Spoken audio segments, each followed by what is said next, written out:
ಸ್ನೇಹಿತರೆ, ಈ ಕೆಳಗಡೆ ಒಂದು ಫೋಟೋ ಪ್ಲೇ ಆಗ್ತಾ ಇದೆ. ಇದ್ರದ್ದು ವಿಡಿಯೋ ಕೂಡ ಇದೆ.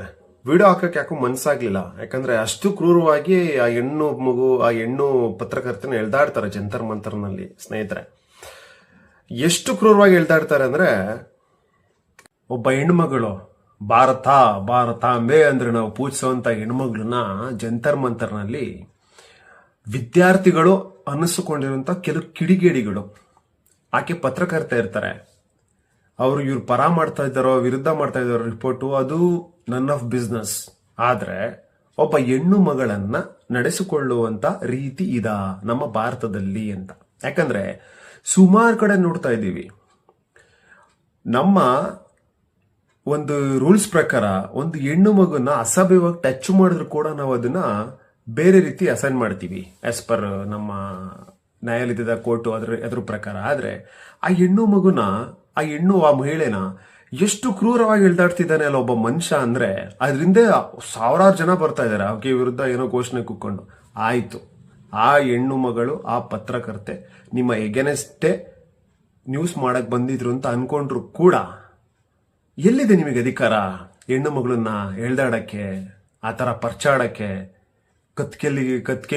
ಕುತ್ತಿಗೆಗೆ ಕೈ ಹಾಕಿ ಅಷ್ಟು ಕ್ರೂರವಾಗಿ ನೀವು ಅಸಭ್ಯವಾಗಿ ವರ್ತಿಸ್ತಾ ಇದ್ದೀರಲ್ಲ. ಈಗ ಅನಿಸ್ತಾ ಇದೆ ನಂಗೆ, ನೀವ್ಯಾರು ಈ ತರ ವರ್ತಿಸ್ತಾ ಇದ್ದೀರಲ್ಲ, ನೀವ್ಯಾರು ಕೂಡ ವಿದ್ಯಾರ್ಥಿಗಳಲ್ಲ, ನೀವ್ಯಾರು ಕೂಡ ಸ್ಟೂಡೆಂಟ್ಸ್ ಅಲ್ಲ. ಯಾಕಂದ್ರೆ ಒಬ್ಬ ನಾರ್ಮಲ್ ಆಗಿ ಒಂದು 10ನೇ ಕ್ಲಾಸ್ ಓದಿರೋಂಥ ಹುಡುಗೂ ಕೂಡ ಒಂದು ಪ್ರೌಢ್ಯತೆ ಇರುತ್ತೆ.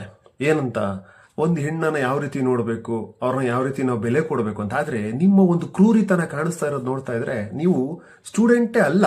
ಟು ಬಿ ಫ್ರ್ಯಾಂಕ್, ನೀವು ಸ್ಟೂಡೆಂಟ್ ಅಲ್ಲ ಅಂತ ಅನ್ನಿಸ್ತಿದೆ.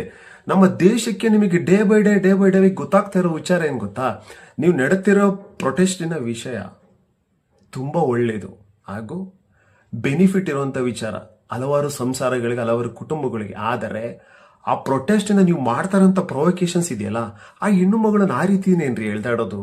ಒಬ್ಬ ಪತ್ರಕರ್ತೆ, ಅದಕ್ಕೊಂದು ಬೆಲೆ ಇಲ್ವಾ? ಏನ್ ಮಾಡ್ತಾ ಇದೆ ನಮ್ಮ ಸಮಾಜ? ಎಲ್ಲಿ ಹೋಗ್ತಾ ಇದೆ ನಮ್ಮ ಯುವ ಪೀಳಿಗೆ? ಏನ್ ಮಾಡ್ತಿದ್ದೀರಾ ನೀವು ಜಂತರ್ ಮಂತರ್ನಲ್ಲಿ? ನೀವು ಜಂತರ್ ಮಂತರ್ನಲ್ಲಿ ಏನ್ ಮಾಡ್ಬೇಕು ಅಂತಿದ್ದೀರಾ? ಫಸ್ಟ್ ಆಫ್ ಆಲ್ ನೀವು ವ್ಯವಸ್ಥೆ ವಿರುದ್ಧ ಓಡಾಡಿ, ಯಾರ್ದು ಅಭ್ಯಂತರ ಇಲ್ಲ. ಆದರೆ ನೀವು ಮಾಡ್ತಾ ಇರೋಂಥ ರೀತಿ ಯಾರಿಗೋ ಒಂಥರ ಅಸಹ್ಯ ಅನಿಸ್ತಾ ಇದೆ. ಆ ಹೆಣ್ಮಕ್ಳು ಬಿಡು ಅಂದ್ರೂ ಕೂಡ ಬಿಡ್ತಾ ಇಲ್ಲ. ಕುತ್ತಿಗೆಗೆ ಟೈಟ್ ಆಗಿ ಹಿಡ್ಕೊಂಡಿದ್ದೀರಾ, ಅಷ್ಟು ಜನ ಓಡ್ ಬರ್ತಾ ಇದ್ದೀರಾ. ನಿಮಗೆ ಪೊಲೀಸ್ನವ್ರು ಓಡಿದ್ರು ಅದನ್ನ ಎಗನೆಸ್ಟ್ ಮಾಡಕ್ಕೆ ಸಾವಿರಾರು ಜನ ಇದ್ದಾರೆ ನಿಮ್ ಪರವಾಗಿ ನಿಂತ್ಕೊಳ್ಳಕ್ಕೆ ನಮ್ಮ ಭಾರತ ದೇಶದಲ್ಲಿ. ಆದ್ರೆ ಈ ತರ ಒಂದು ಹೆಣ್ಣು ಮಗುಗೆ ಕ್ರೂರ ಹಿಂಸೆ ಕೊಡ್ತಾ ಇದ್ರಲ್ಲ ಒಬ್ಬ ಮಹಿಳೆಗೆ, ಇದನ್ನ ಕೇಳಕ್ಕೂ ಕೋಟ್ಯಾಂತರ ಜನ ಇಡ್ತಾರೆ. ಮರಿಬೇಡಿ, ನಿಮ್ಮ ಒಂದು ಪ್ರೊಟೆಸ್ಟ್ ನ್ಯಾಯದ ಪರ ಇರಬೇಕು, ಈ ತರ ಅನ್ಯಾಯದ ಪರ ಅಲ್ಲ. ಆಯ್ತಾ? ಈ ತರ ಅನ್ಯಾಯವಾಗಲ್ಲ.